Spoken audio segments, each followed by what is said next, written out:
What's up, everybody? It's Snapper77. Welcome back to the channel. Today we're looking at a war we had against alliance called Flobi Reborn, I believe it was. We didn't end up winning this war. It was our BG3 got stalled out on a couple Ironmans. It was kind of a depressing thing because we used a lot of items in BG2. We had a pretty gutsy performance for the most part. We got it done, but it was a costly war for items for a bunch of us. I had a pretty decent war here. Not I had one bad node. It seems to be my thing is one bad node per war, or I would say about maybe 50 or 60% of the time I can do it without giving up a kill, and then most the other times I have one bad node. My first node coming up was what was it? Skill. Yeah, it was skill. I think skill mutant, and then skill again. I always think it was going to be Agent Venom on this node. It was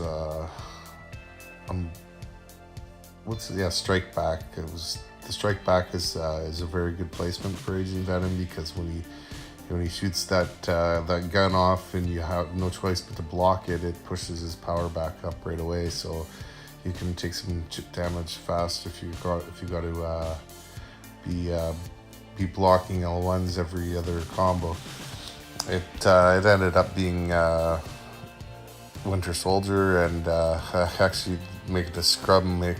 I look like a scrub right there. I missed. I got clipped in between my blocks somehow, but it was no big deal. I was not worried about this match at all, and got it down pretty fast. Just that one little mistake there cost me a level 4 health pot pretty much. Going into the next node, I was pretty sure it was going to be a Nightcrawler. Nightcrawler's pretty common placement on this node.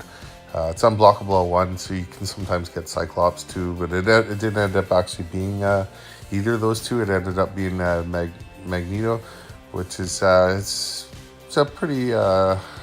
I think he's better on an unblockable L2, but his L2 is pretty tricky to evade sometimes. It still catches me every now and then. I don't like seeing Mags on an unblockable L2, but his L1's not bad because you can block or parry the second half of his special.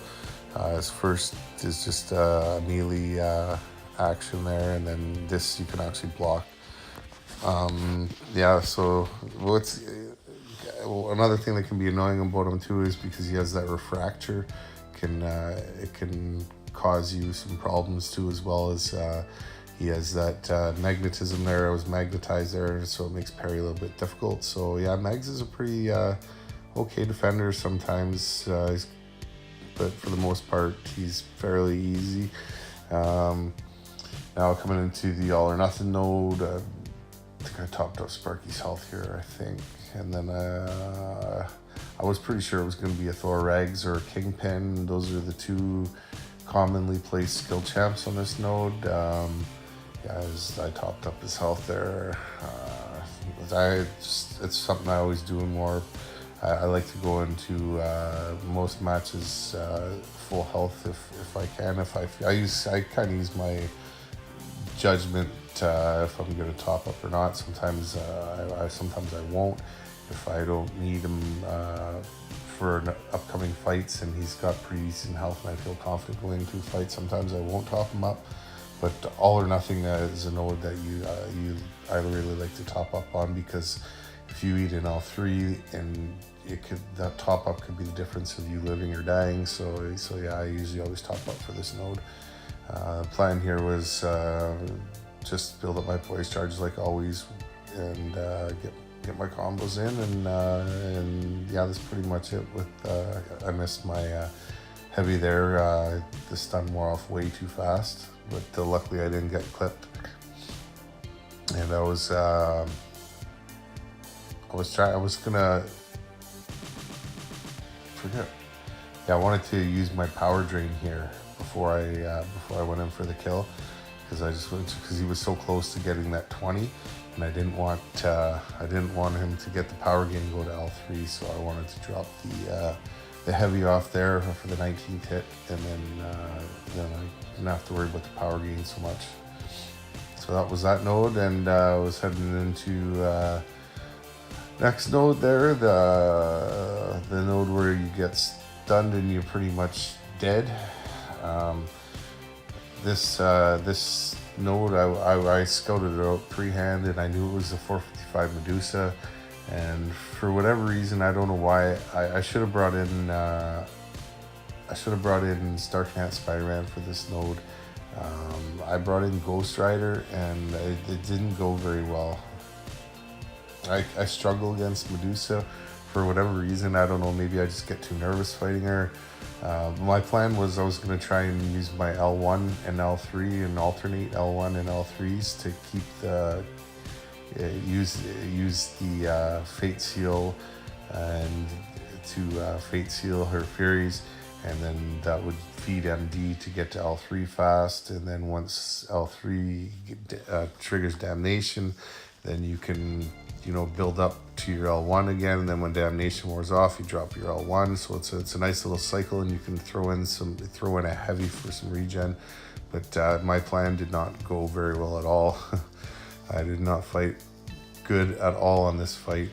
For whatever reason, I struggle evading her basic attacks and her heavy attacks and just basically all her attacks in general. I just find a hard time with the timing for some reason. I need a lot of practice against Medusa. She's sort of like she got my number anyways, that's for sure. Yeah, right there, I don't know how I did not, my reflexes just didn't react to her heavy, and then same thing with her L1, and that was pretty much the fight there. I was stunned and it was all over. I threw that special out of desperation, and I knew death was inevitable, and there it is. Once again, Medusa's got my number, but that's going to change. I'm definitely going to be doing a lot of practicing against Medusa. It's something I definitely need to improve on. I went in with Stark-Hand Spider-Man on the rematch there, and I had a much better fight. I even sometimes struggle against Medusa with Stark-Hand Spider-Man because it's hard to build poise versus her.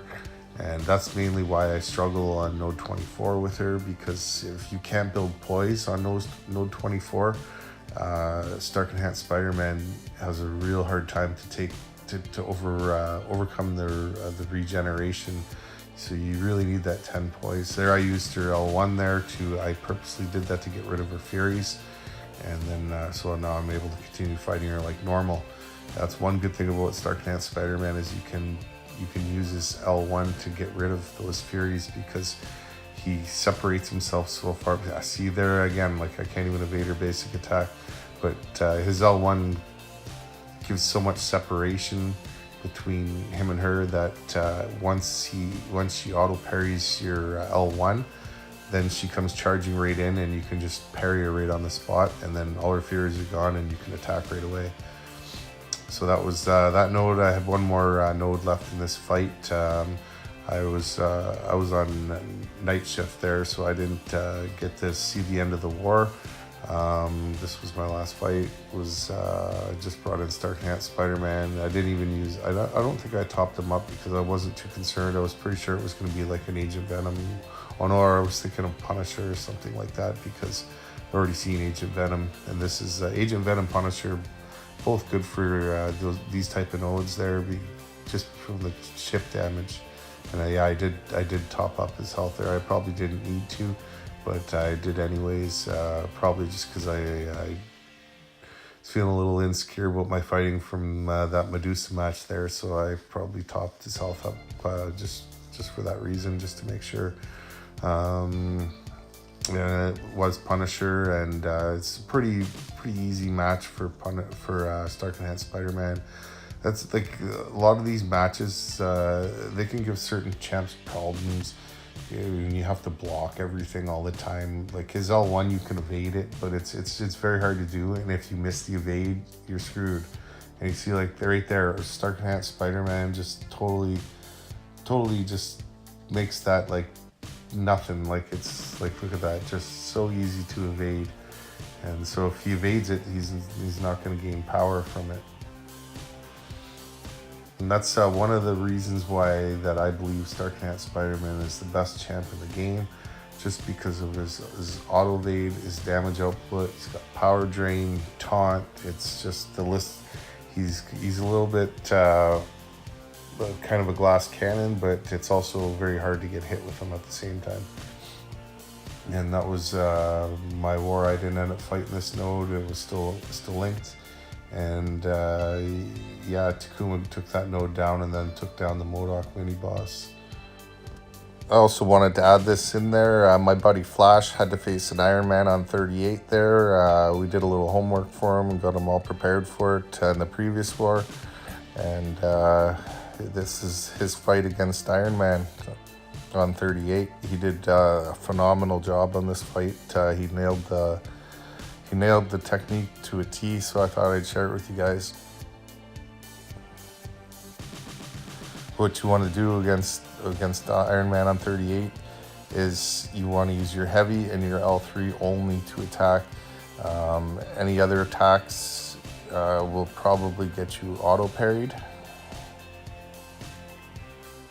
So just build up your power to L3, fade those L1s, bait out his heavy with and counter with your heavy, and you can see there he's just chewing through the Iron Man pretty easily.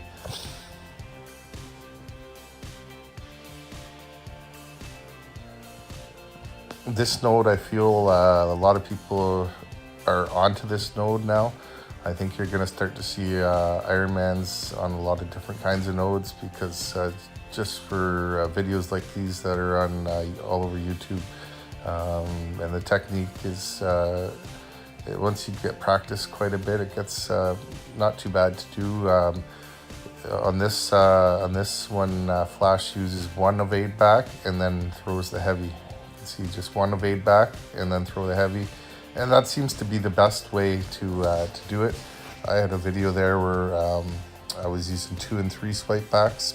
I never tried 1 swipe back, but as you can see, 1 swipe back is very effective for countering it. Well, that's my video there, guys. I hope you guys enjoyed it.